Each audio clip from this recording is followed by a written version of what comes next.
Welcome to the Unlocked Podcast Unlockers. I'm your host, Desmond Nikanor. Today we got a very special guest in the house. As you well know, the Unlocked Podcast is known for sharing knowledge that can create opportunity and information that can provide value to your life and perhaps help you to, improve it. So today we are speaking on the topic of strategy. Our special guest today is Desmond Nikanor. He's a strategist by profession, mostly in the fields of performance, strategy, culture, and corporate governance. How are you doing today? No, I'm happy. I'm good. I'm happy to be here.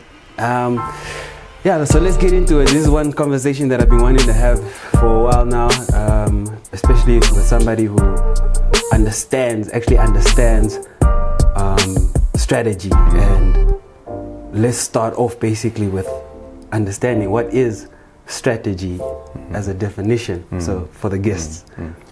I think how I've come to understand strategy, let me just be blunt from the beginning, is not necessarily from textbooks, although I have added that. My application and understanding of strategy has come through a lot of years of reading and working and trying, failing, observing. So in the broadest definition I can give, what I understand to be strategy is, it is the deliberate efforts to achieve a certain purpose. And I'll use it that broadly because only later do we start to break it down into strategy for organizations, strategy for families, for lives even. But at that level, it's just when you have a certain purpose in mind, it is the deliberate and coordinated efforts that you put in place to achieve that purpose. That's how I define strategy. I was also reading the definition and I picked up that it's a plan of action designed to achieve a long-term goal. Yes, 100%. But like I always take us back there a lot of times. What that definition falls short of is why that certain goal was placed in the first place. It starts at purpose. So yes, it's a plan of action to achieve a goal, but even that goal is not a goal just for itself. It is a goal for a certain reason and purpose. And the heart of strategy draws always back to that.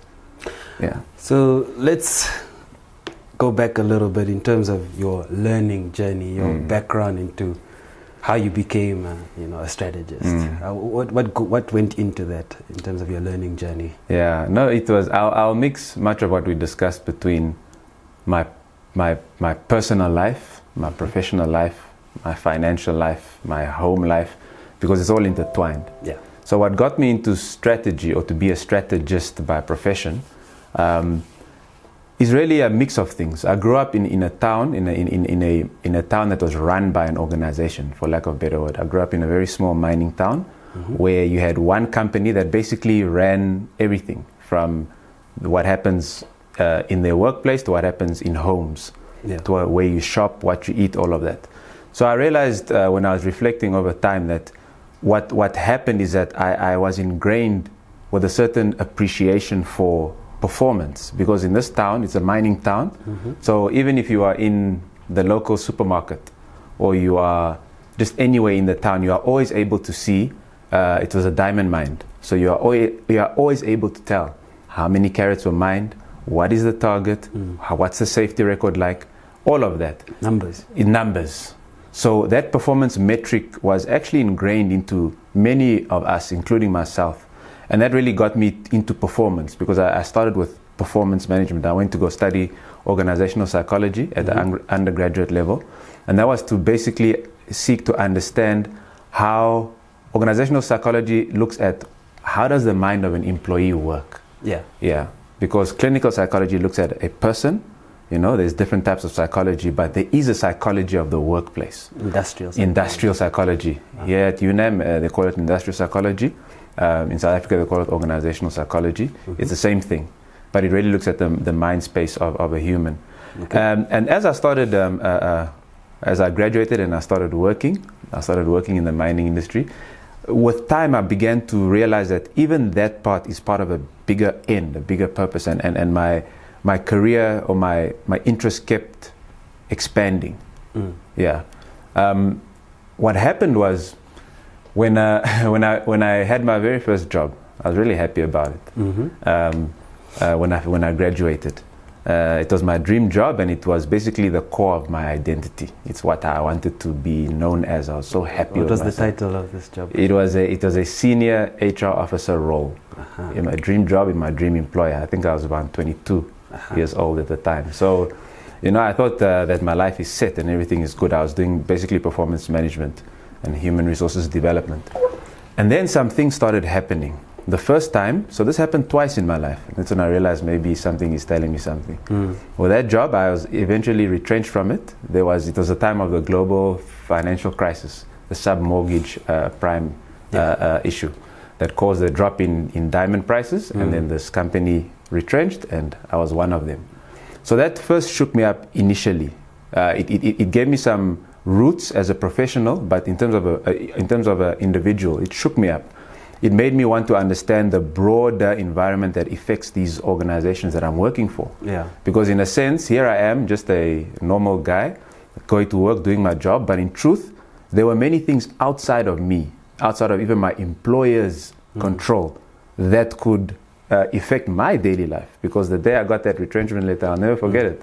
I got a letter saying 30 days you need to... Yeah, no, there's a saying that there are people making decisions that affect your life and you don't even know it. Absolutely.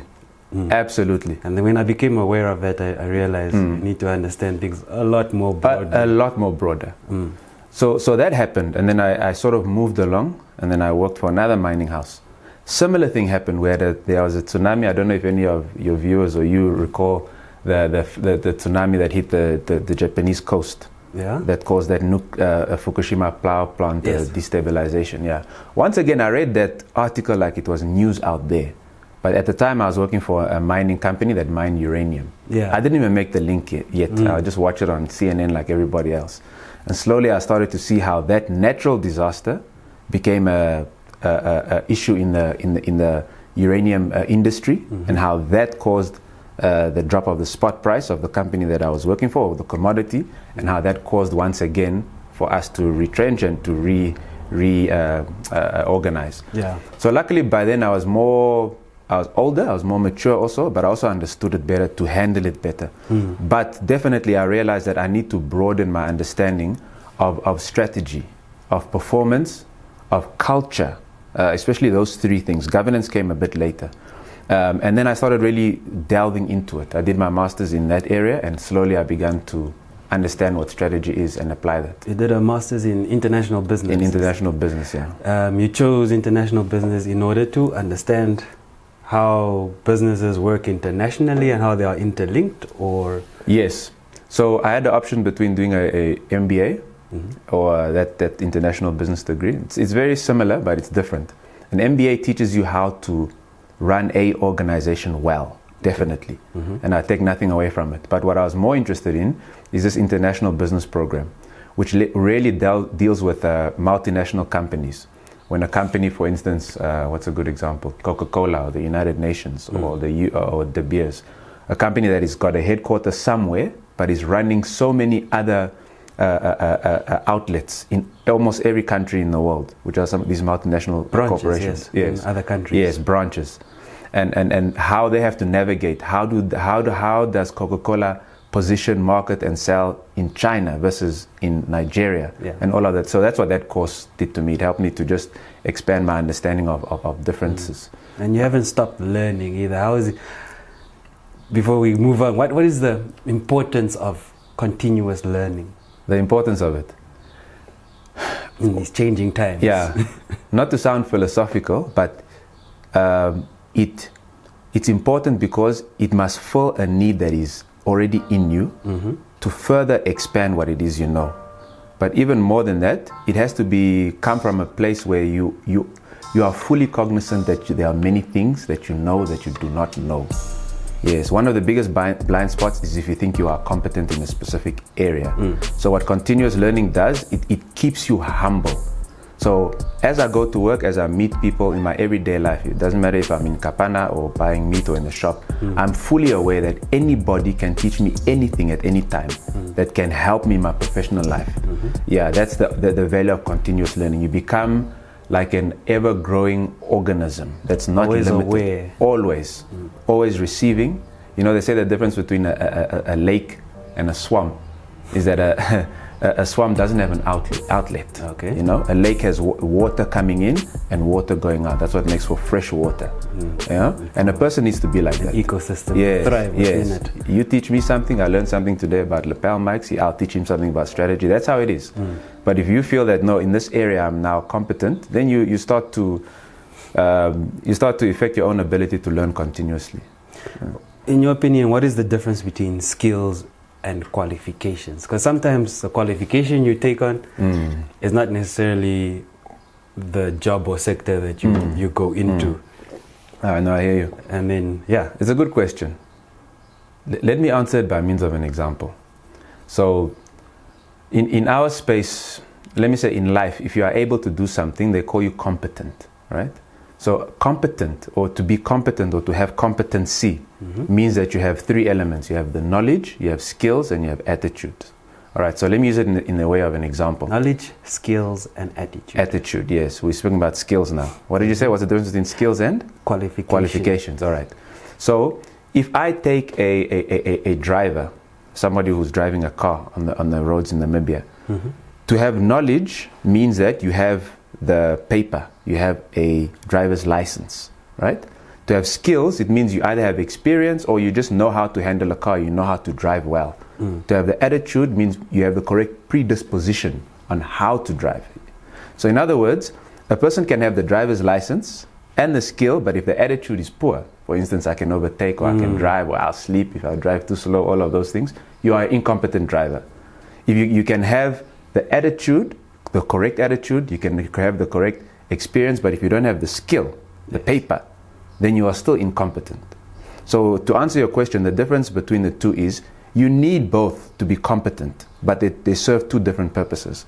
A skill is an ability to do something. Yes. I can become skilled in anything, right? But a qualification adds a theoretical base and grounding and credibility and public confidence in that skill. I cannot learn how to fly a plane even if I can and I don't have a commercial pilot's license. Yeah, that's the difference. Does it, okay, I hear what you're saying, that you do need both, and perhaps also for other people to instill trust in you. Yes. And for your own self-credibility, I suppose, that you have something that is both technical and experiential. Yes. Because I know what the culture currently is getting to is to say, if you have the skill and you don't have the qualification, sometimes it's still okay, which really is okay in certain disciplines. But other disciplines, if you don't have the qualification but you have the skill, you are sometimes limited to either who has taught you or how you have chosen to learn it in terms of your own context. That's the skill. Some people say that, like, no, I don't need a license because I can drive. But somebody, how they learn to drive may be different. They didn't have the qualification where they systematically had to be taken through all the signs, even if they don't remember them or not. And that's the balance that has to be achieved. So it's important to build skills. I do that so much. But I also know that the ones that I want to take and effect onto other people, then I must build a qualification. Yeah. Okay. Now, there's some good insights and some good words from you. Let's dive in a bit deeper into strategy. And what is, in your opinion, the difference between a good strategy and a bad strategy? I read a book called Good Strategy, Bad Strategy. And in that book, it almost made me question leadership. Because in this book, the generals, the leaders, especially on the bad strategy part, they would lead the people who are following them into peril, a certain peril. And sometimes leaders are also given instructions from other leaders, and they must just go forward and execute, even though they might know that this will lead them into certain peril or into a bad place. And then there are those who have good strategy, who have something that is planned out and well thought of, and they understand who the enemy, and they understand what it is that will help us achieve victory. Yes. And then they execute. So, I mean, that book just opened up my eyes in terms of not blindly following a leader. No, it's true. In fact, on your very first question, to carry on this question, the word strategy or the concept of strategy is definitely rooted in a military context. Yes. So I like that you brought that through. The idea of being able to find a certain political or economic means by military conquest, that's where strategy was rooted. And some of the things that you are saying come from those roots. I know you know the Art of War by Sun Tzu. Yes. These are principles that were taught before the academics came, but I'm telling you, if you juxtapose them, they are almost similar. Yes. Yeah, they speak the same thing. So I'll give you my definition of good strategy and bad strategy. All right. So, and I'll take it systematically through. So firstly, good strategy is strategy that is directly linked and tied to a clear purpose and reason. That is very important, and it's very easily overlooked. The purpose will always be an anchor of something, because the only way to know that this plan or strategy was successful or not is whether that initial purpose was achieved or not. The reason, the initial intent. Okay. Yes. So bad strategy is almost, it's in the air. And that example that you gave can happen when the purpose is not rooted. When either perhaps the leaders know what the purpose is, and the perhaps staff or the teams under do not know what that is. Yeah. So then you are very easy to be swayed. Yeah. Yeah. So I think that's the first part, is one that is rooted in purpose. The first big difference. The second one is is strategy that does not consider a good balance of external and internal. So that's also equally important. Internal factor. Yes. Internal Yes. factors, Yes. If I just run with your analogy, a bad strategy in that military conquest would be a general who's only considering how many guns and people they have. That's all they are considering. They are not considering how many guns or people the enemy has, or what is how does the terrain look where the battle will take place. Yeah. These are all external factors that have a big bearing on your internal plan. Yes. So if you do not balance that correctly, you can really have the best sounding plan according to what you think, and that plan can be undone on the first hurdle, purely because you didn't, maybe there was a big river between where his camp is and the enemy, and they got everything right, they got the regiments right, everything, and when they got to the river they couldn't cross. They now have to all cross on 2-3 boats, and it made them vulnerable, weak, for instance. So it must have a good balance of external and internal. In my world, it would be market research. Yes. And understanding what the economic factors and consumer behavior. Yes. And understanding what the competition is doing. Yes. And how we can do better than them. Yes. So there are certain aspects that tie into strategy, which is the vision and the mission and purpose, as you explained.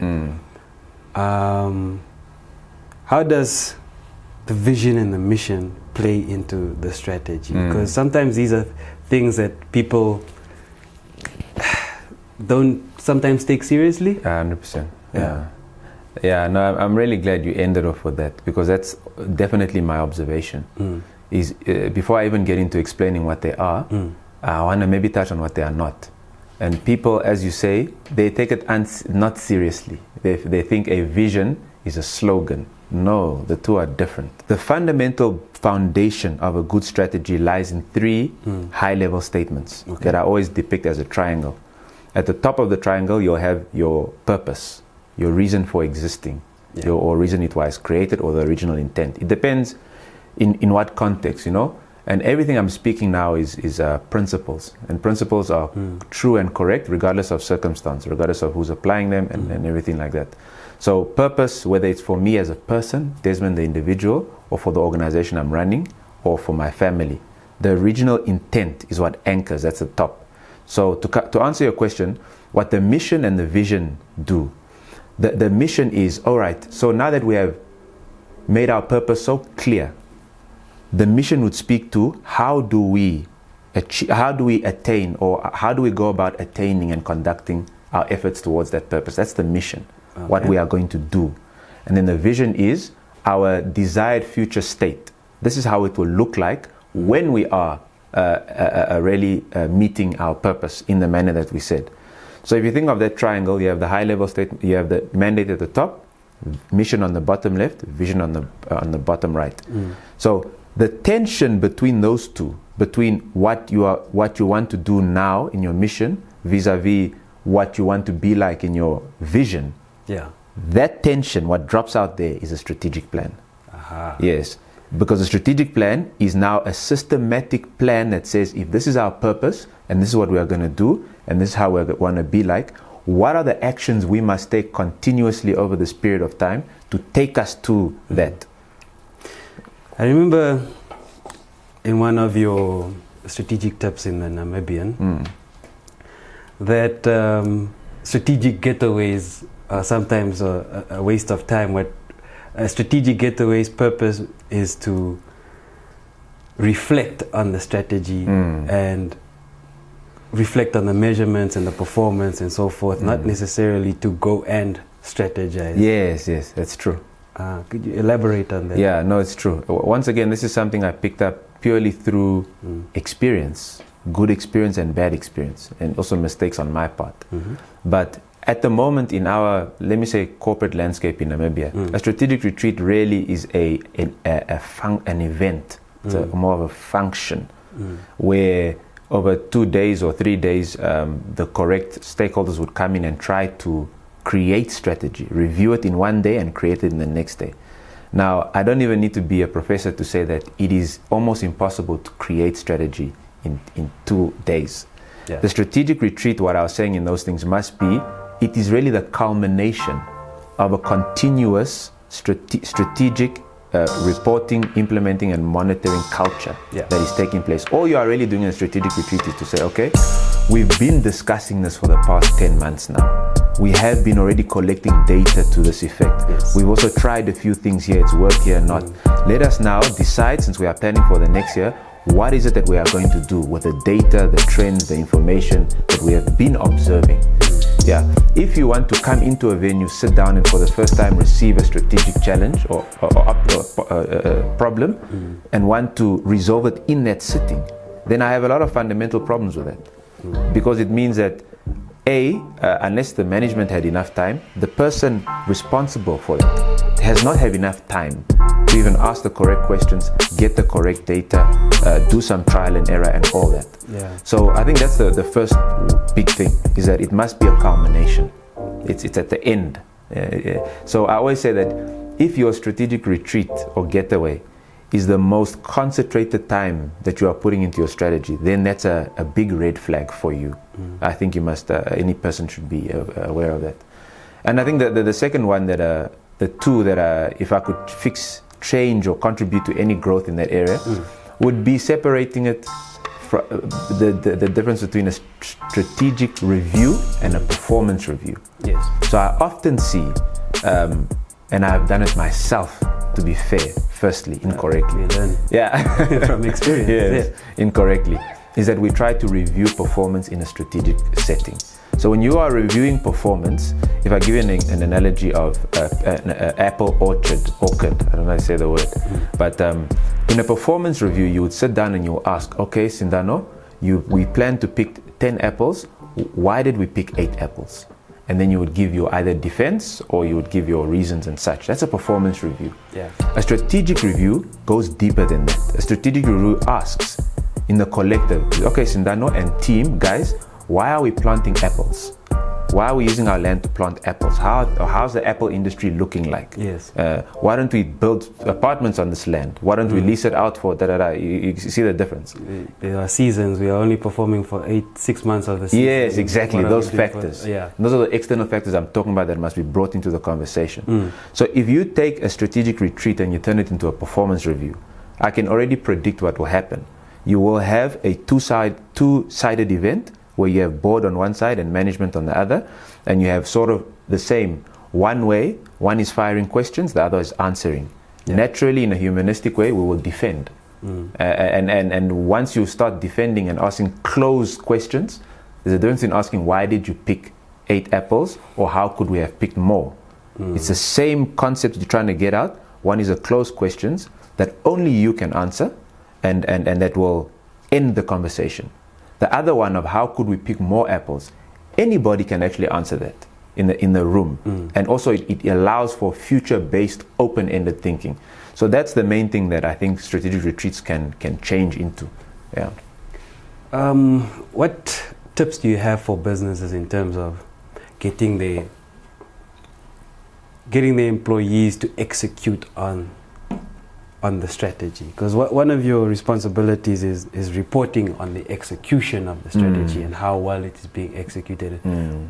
And just like you said, why and why not? Yes. It is performing well. How do you get employees to be, strong advocates and ambassadors of the strategy? I think it starts before you need them to execute it. It starts before that. That's number one. Is that there's a difference. You need to get them while you are creating the strategy and the plan. They must already have insight and input as to what is happening. Okay. That's number one. Often people don't get the employees' input. No. In fact, it ends at perhaps board and maybe executives and maybe, if you're lucky, management. And those are the sort of the people you want to focus on, which I understand maybe because of time pressure or because of structure issues, there are some challenges. But fundamentally, there's a difference between looking for someone to buy into your idea post factor as opposed to asking someone to take ownership. There's a difference in buy-in and ownership, right? Buy-in happens post factor. Guys, we have decided this. This is why. Please join us in this journey. That's different to, guys, we have this purpose, we have these goals, how can we achieve it? I've seen that if you are able to involve them much earlier, you are able to get their contribution and execution easier. Yeah. Mostly because of common sense and logic, is because they have had input into this thing, and they've had the opportunity to say, oh, thank you, you're asking me about my department. This is what I think the accountant's role should do in relation to our purpose and our mission. So that part must be given by senior leadership. Senior leadership and board must cast the vision and make it clear. But the how to attain that vision does not lay in the minds of only a few. It lays in the collective. And so when you give them the opportunity to input, then the strategic plan that emanates from that naturally will have their inputs incorporated. It's not the ideal world, so sometimes not, but the fact is they have had that ability to contribute, and they are able much better to even understand why it is they are being asked to do something. And that, in your opinion, helps with their performance because they understand how their role impacts the overall objective? I can't even stress it enough. Definitely. At the moment, I'm undertaking in my employer, we are in our last year of our strategic plan at the moment. Yeah. And it's a fairly large organization, meaning the direction that the strategy chooses to take has big ramifications on the people working in it, but more importantly, even the nation at large. So at the moment, we are running this campaign, it's not a campaign, that's the wrong word. This exercise or process, we are calling it employee contribution to strategy, where what we are doing is, in every single context, we take the strategy from the top down to every single department in this and every single position in their specific context. So from the top down, we will start to speak about this is our vision, but at some point the session changes, and we say, okay, since you are an accountant or an auditor, yes, now this is the plan, this is the business model, how does your job contribute to it? And we take it from them telling us. What it does is it causes a direct tie between, so this is why I'm at work. If you are working in a very administrative heavy environment, or even let's say a mine, yes, you have a lot of people who come to work and they know clearly what they should do here. It's very important that they also understand how that affects the business unit and so forth, going all the way up. Yeah, it's not a perfect world. In my earlier days, I used to think that you can win over everybody in an organization and get them to buy into your dream, your vision. Yeah. The truth is that will not really ever happen, as in 100%. But you do, fortunately and unfortunately, you only really do need a critical mass. You only really do need, not everybody, but at least most or a certain category of people must be able to. And my experience and my deductions to date has been that you can achieve that.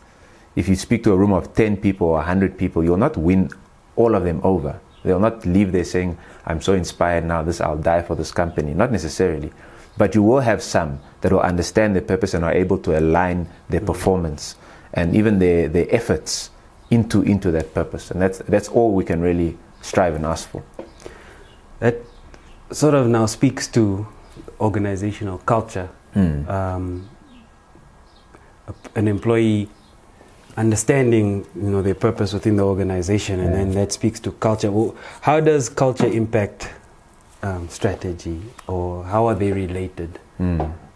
You see, the reason why I decided to branch, my professional basis is set up on 4 pillars: strategy, performance, governance, and culture.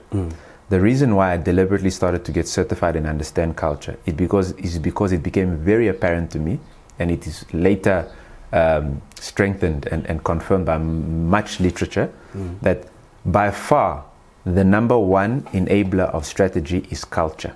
Nothing comes close. No external factor, no COVID, nothing comes close to culture.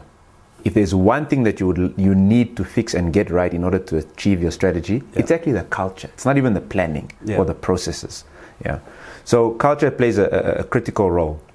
To say what it is, culture is just really the norms of how things are done in an organization. That's very broad, but you look at what's the normal way of thinking, what's the normal way of working. And I think that part we all understand. We all understand what a culture is. What is misunderstood is the fact that culture being something that's intangible and in the air and undefined. So culture is very tangible. And there is this perception that, some organizations say, and I think to a certain extent we still did and do, even in my family context, I still also have that, is to say, we don't really have a culture in that area, but we are sort of doing fine. But much like many things in nature, culture does not allow for a vacuum. So there's no such thing as no culture. You will never find a gathering of people where there is no set culture. The only control you have is whether you are defining the culture or you are allowing it to define itself. So you have sometimes you have parents that say, no, I'm a liberal parent. People can come home when they want. I don't have a culture. I don't have this. That is a culture. The absence of a culture is a culture in itself. So what I'm saying is, an organization, doesn't matter how big, must seek to define what culture is best suited for the strategic goals they want to attain and work to achieve them. I'll be the first to say this is by far the most challenging aspect of my job, because it is so dynamic, and it is very difficult to change a mindset, especially if it's rooted. Mindsets. Yes, mindsets, let alone mindsets in plural. Just to turn one disengaged person over is not an easy thing. Perhaps you can do it in proximity, but it's very difficult to do so from far.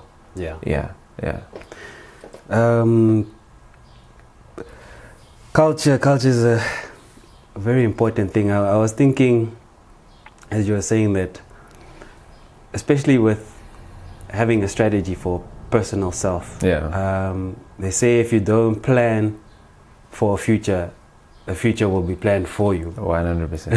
And you might not like that future. So how does basically planning in general help anything and everything? So let's now go to generational wealth and family strategy, as you were mentioning. A family needs a strategy, because I believe that a family is like a business.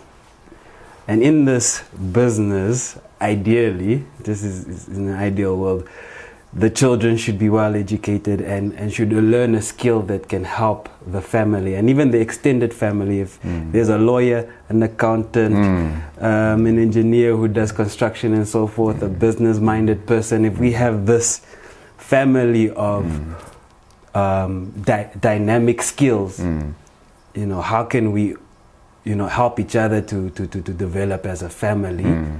Because the jobs that we have ideally are meant to make us richer or help to benefit us, not necessarily you go into a job and then at the end of the career you find that you don't have enough pension money to provide for yourself. Now maybe you might have paid for your school's children to go through and so forth, and now they have their own lives, but to find yourself in a situation like that is one I don't want to find myself in at the end of my life. How do I plan strategically for my family to be prosperous, in your opinion? All right.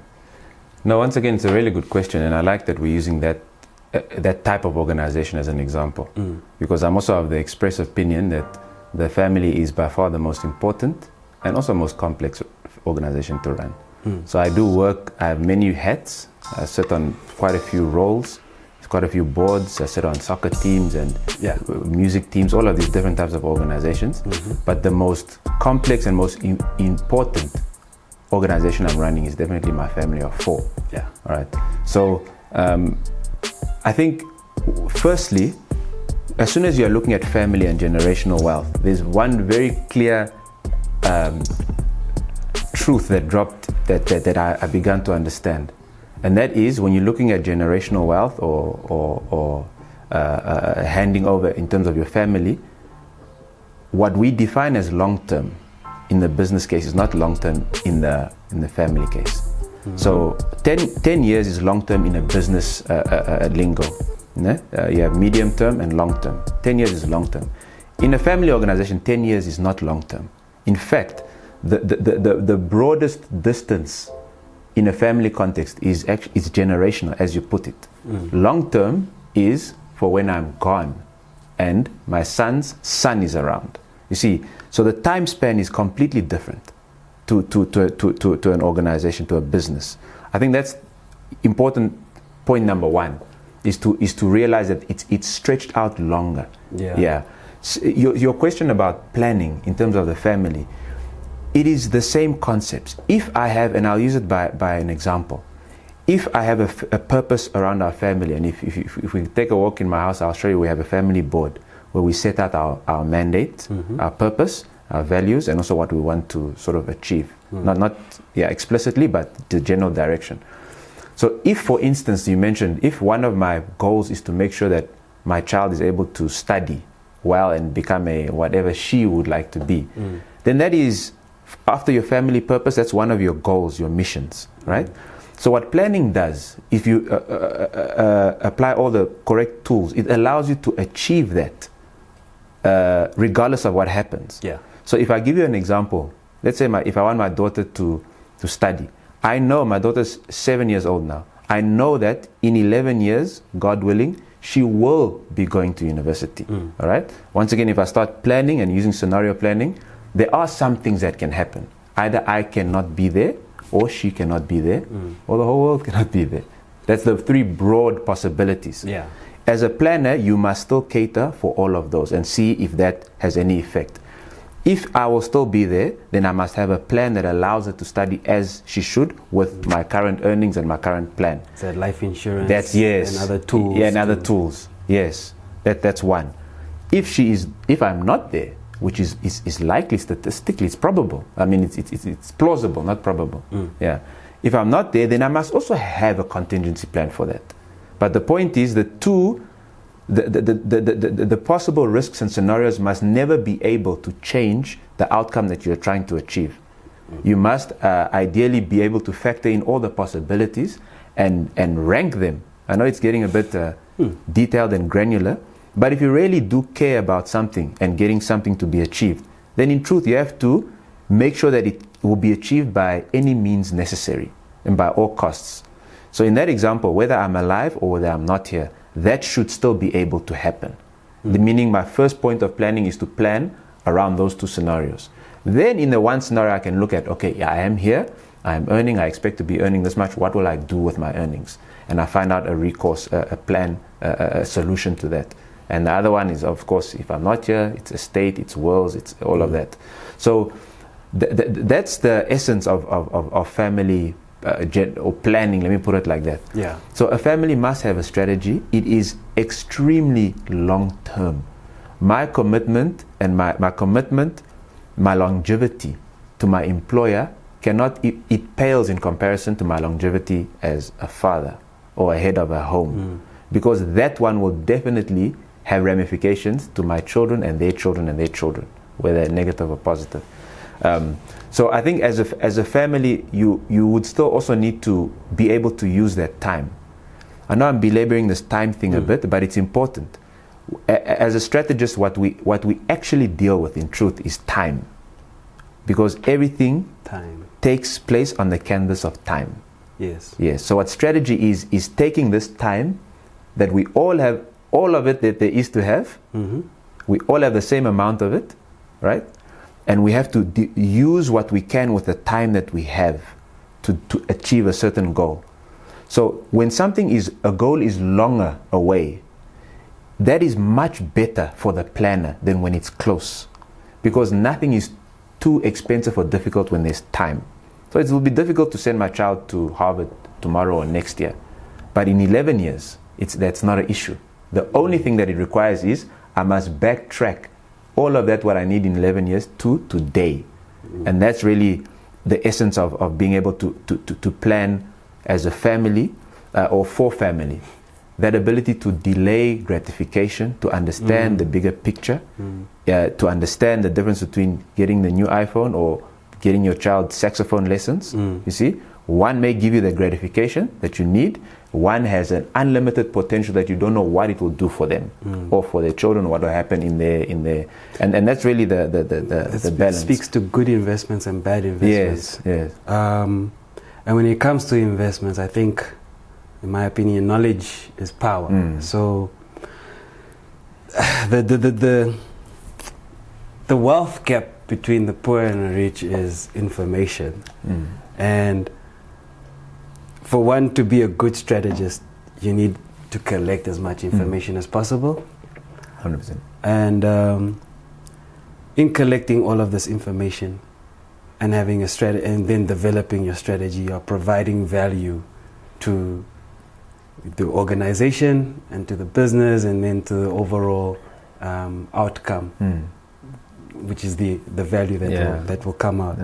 When you have knowledge, you can also understand what risks you can take and what risks you cannot take. What are some of the risks that come into strategizing for your business or your SME? Okay. Yeah. All right. So the mistakes that you can make to avoid in coming up with your strategy. All right. Yeah, it's a broad question, so it's difficult to answer in particularity, but I can speak to the concept. So a risk is anything that can hinder the attainment of your goal. All right. So I would say you cannot really say this would be the biggest risk. It really depends on your context. So you yourself would have to, once understanding your purpose, the purpose and the plan very clearly, have to ask yourself, what could go wrong? It's an open-ended question. Yeah. What could go wrong? And you would have to list all the possibilities, not all perhaps, but the major ones, the ones that can stop you from being able to do what it is you need to do. Those are very important, because what those are in essence, and once again, that is the case for an individual, for an SME, and for a large organization. Yeah. We think risk registers and risk lodges are only for big organizations. No, it's also for me. Yeah. For instance, I gave you the example of wanting my daughter to be educated in 11 years. So I've identified one of the fundamental risks is my not being there. Yeah, and I have to address that. So what could go wrong? I would say it depends on your context. The fact is you must have it clear in your mind. So much so that there is a certain bias that they call, I just forget its name, but it's a reluctance for the brain to consider things that they wouldn't want to happen. If you get what I mean. Some topics such as disability and all of these things, they are difficult to talk about, not because they are scary, it's that the person really does not think that will happen to them. Nor should it, nor shall it. And so they perhaps disregard it. So you really have to look at those things that could go wrong, and you have to decide a few things. Either you can accept it, they call it accepting the risk, to say, no, I get the possible risk. Yeah, things in your control and things outside of your control. Yes. Depending on your tolerance, how much you are willing to stomach, how much risk you are willing to stomach. You can accept it, or you can transfer it, give it over to somebody else or something else, or you can decide not to do the plan anymore. You can actually abandon if your risk tolerance is not befitting. For instance, if you want to go bungee jumping, you do a certain risk analysis in your mind. And if there comes a 1% possibility that the rope will break, it actually takes away the appetite for the whole exercise, for instance. That's risk tolerance. That your tolerance is, I'm willing to have fun, but I'm not willing to die to have fun. That's your tolerance. And so really any person, any organization must consider all of those things. Could you touch now on the fourth pillar now of strategy, governance? How does governance, we hear about the term of corporate governance and so forth. Yes. What does it mean in your expertise? Yeah, no, thank you. Once again, this is also an area I stumbled upon. And before I talk about why, I'll talk about how. I began to take a very close interest in the state capture, the events that preceded it, around the trial, around the report that came from Zondo. State capture in South Africa? Yes, the state capture in South Africa, to be clear. It's a really public matter. And I began to see these organizations that had all the hallmarks of a thriving business. Some of them are state-owned enterprises with pure monopolies. If you think of Eskom, they have a pure monopoly. They can tell you how much this product will cost. They'll tell you how much they'll mark it up, and they can sell it off to every and any consumer. So in pure business talk, none of these entities should be suffering. However, if I had to uncover state capture, the Zondo Commission and the hearings, it is really corporate governance. That's it. So corporate governance, by definition, is the manner in which an organization is directed and steered. That's the actual definition. The manner in which it is. Yes. They even call it a systematic manner, meaning it's a pre-decided manner. This is how we have chosen to steer this entity. So even if you take that definition, it's applicable once again to a Fortune 500 listed company, to a SME, and to a person. So the term that they use are navigatory terms, steer and direct. It's like vessels in the ocean. So it has that connotation to it. If you know corporate governance at the moment, the most credible, let me say the voice of corporate governance at the moment is called the King Reports. I'm sure you've heard of them. Yes. So strangely enough, or oddly enough, he describes corporate governance, or the committee or the commission, in the most basic ways, and it's actually just simply ethically and effectively leading. Yes. So it speaks to the person leading an organization with effectiveness, meaning you know what you are doing, you are competent, and also with ethics. Yes. Because the ethics part can undo everything else. So when I said I began to build my career around these four pillars, I added governance in there. It's because corporate governance can undo everything else. You can have a wonderful strategy, a wonderful culture. As soon as you have the wrong governance structures, how decisions are taken, and things like that, then it can undo everything else. Yeah, that's corporate governance. In a nutshell. In a nutshell, yeah. I'm sure there's quite a lot of but more you could mention on corporate governance. But let's now go into sort of the talks and seminars that you've had over your career, and what were your highlights when being called actually to speak, and what does it feel like to be called actually to come and speak at a conference? How does that make you feel? I would say Of course, you feel honored and humbled, but in the same breath, you feel, I guess, anxious. Yeah. But maybe to speak on that, and for those who are listening, that part comes much, much, much later. Yeah. The aspect of being sought after to say, please come give us your views, comes after a long internal, private, non-public work in that area. You see, they say private victory precedes public victory, meaning it took a lot of much lesser. So if I had to really rank the speaking engagements I've had, the ones that I've had are not really the ones that you would think to boards and to governance, to state leaders, to international audiences. No, it is the ones, the basic ones that allowed me to instill confidence in my thoughts and ideas. So I did a lot of initially talking. I started firstly within my organization. Yeah. And it's a pity it took me a bit of a while. I think it's because of my personality predisposition, which is a little bit unassuming in nature, you know. Knowing that perhaps I know something or I have something to say, but thinking that no, it's not my time or it's not my platform, and so I would keep quiet. So the first thing I started to do is to unpack my thoughts to my own leaders first, to my boss and to my wife and to my colleagues, and give them those. And slowly they began to accept some of this content that I'm putting out.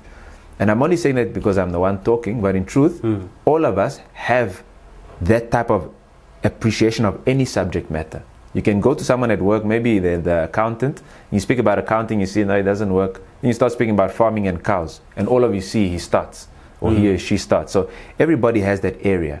So what I'm saying is, you must first talk within your context. You must not strive yet to be on stages and all of that. That must be a gradual outcome.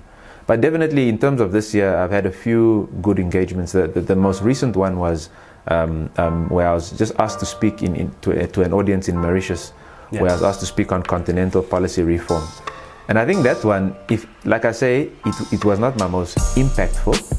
It may have been the most high profile, but it doesn't even compare with my first engagement just to our own staff, because but that one was quite significant because it made me realize how well Namibia is doing and how well we are revered, because there we had to speak in a room full of continental pension funds and sovereign wealth funds, and for some reason, which I'm yet to fully uncover, but I'm beginning to appreciate, I got to see that our view of ourselves, especially in certain areas, it's not as accurate as it's not really accurate. Our view of ourselves as a Namibian country. Yes, okay. Yes. We have this tendency to say, if I go get X training in that place, or if I sit in a room with people from that place, from the US or from the UK, then there I'm drawing, I'm tapping, you know. It's not necessarily the case. I've now completely destroyed that whole notion in my mind. I esteem people in the individuality. You can have a person from Namibia who can teach a person from the US and vice versa. It's not by virtue of we normally think I need to go to South Africa to go get trained or to what are they doing in South Africa? Let me go benchmark there outside, as opposed to understanding that what we have already internally as a person, if you are really competent and applying yourself in your field of work, is worth its weight in gold. So I got to address this room of huge sovereign wealth funds and governors and all of that from all over the continent. It was continent. It was an African event. Sovereign wealth funds from Africa. So, but the amount they drew from us, purely because Namibia, I don't know if you know, it's a unique place. It's unique. I don't know if people are really aware of it, but our numbers don't really make sense in a way. We are really small. We're not really a well-populated country or largely populated. We are very spread out in terms of density. Our economic activities are not so, let me say, of tertiary nature yet. We have large industries and things like that. We're doing still a lot of primary economic activity. But what we're able to produce and put out, especially in the financial services area, which is where I'm playing. Maybe in other sectors it's a different story. I'm speaking about my story. Definitely in terms of the assets that we have and how we manage, how we govern for our retirement fund industry and pension assets and institutional investors, it is right up there in the continent, let alone the world. So that's the one public engagement that maybe I caught something from. I had and I understand what you're saying by starting off internally, and I've given some talks as well. But I think the one that perhaps, I mostly spoke to SMEs, but the one that had most impact on me was speaking to children, from school children in Okakarara, and just trying to open their minds in terms of seeing the potential of financial freedom, even where you are, and mentioning to them that they're in a stage of life where they have more information than we ever grew up with. That's true. That the potential for them is not necessarily poverty or just getting a job, and the purposes of a job is to help you to grow your wealth, and thinking about generational wealth, thinking about future money, and the jobs that they will be created in the future have not even been created now. So even afterwards, now these kids came back and came to ask me for more tips. And how we got a kapana business that we want to start. Like, please give us some marketing strategy tips, and building a brand and so forth. And having good customer service for your clients, and starting a business. If especially for children nowadays, they graduate and then they can't get into a job. So what can you do for yourself? You are now at the age where you can think about all of this and plan for it, and strategize for your life in that sense. So for me, that had a large impact. So I always want to ask the guest, what could you share with the youth? Just in terms of self-development. Okay. Yeah, no, I think my message is always the same. It changes depending on who I'm speaking to. But if there's one word you've heard me say over and over in this interview, it would be purpose. It would be purpose. I would always start there. And my message would be that every single person, every single entity, every single organization has a very clear and unique purpose. So much so that I can look at this glass, and even this glass, this inanimate object, has a purpose. It was created by somebody with an intent to hold water or anything to drink. So I would always say to anybody who has to listen to me, is you have to start with your purpose, and it's not a area that is out there that you must go and climb mountains in Tibet and to go find. No, purpose by definition is inherently in the thing. So the glass doesn't have to try be the glass to be the glass, and that bird doesn't have to try fly to fly. It is already inherently in it. So if anything, it would be not to discover purpose, but to uncover your purpose. This is where I feel now. This is the stage of my career now. I feel like I'm uncovering another purpose of my life. Continue. Yeah, no, thank you. Yeah. So I would say start there for every single person. You start and asking that question. 100% of the time, you will receive that answer. What is your purpose, and what is your purpose to the youth? And it won't come as it's a drop and it's a final sentence and you now know my purpose is to this. No. It unfolds and it uncovers. Exactly. With time, it unfolds and it uncovers. I would say that, and the fact that they are youth means one thing. I'll speak about my favorite topic, and that's time. You have time on your side. Yeah. The longer you have, the more you can do with it. And time really is one of my favorite concepts, because it's such a beautiful concept that we take it for granted. Time it's fair and it's impartial, and it's available to all of us in the same measure of amounts. Yes, we have different lifespans, but on a 24-hour day, everybody has that 24 hours. Yeah, of the same potential. So make use of your time. A day and time has as much potential as you put into it. I can use this day, that's fine. I can also use it to perhaps, draw up a business proposal, anything else. But the same time can be used in completely different ways. And one can, in 3-4 years or 3-4 days, bear fruit for me, and the other one can just be time that has passed. And that's really what I want to instill, is to say, find your purpose, or at least get on the journey to casting aside what is the norm. Because one thing about purpose is it's unique. It's unique. It is only true to you as a person. And find that out. Put aside the norms to say, I must be this, or this is how people are doing it, this is how my peers are doing it. No, it is unique. And it is very, for lack of a better word, lonely. If you feel that what you are getting into is making you either not lonely, but rather alone, then you are actually on the right track. Because purpose is also narrow. It's a very narrow line. So much so that if you are walking on it, you will immediately know when you step to the side. That's one of the ways. You will immediately know because it's narrow. So I would say to somebody who's young, it's way too early to define yourself. It's way too early in your life. And in fact, I'll even say it to somebody who's old. Yeah. For as long as you're on earth and breathing, you can never really define your life and say, okay, no, this is me. I'm not a morning person, or I'm not good at maths, or I'm not meant to be. No, you must cast off all definitions that are not in alignment with what your purpose is, and you just follow them using certain principles. And I think that's what I would leave to anybody listening to me. I believe that anything is possible, especially nowadays, and learning is a very key thing.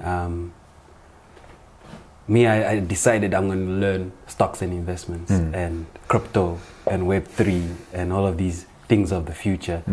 And I just, because the world is changing so much, and being a strategist, I also have a bit of a strategic mindset in that you should already be preparing yourself for what will be happening in the next 10 years now. Definitely. Because it will impact you. I was telling the kids, anything you do now will impact your future. Definitely. And that's just one of my beliefs. And in this podcast called the Unlock Podcast, we endeavor to share knowledge with the people.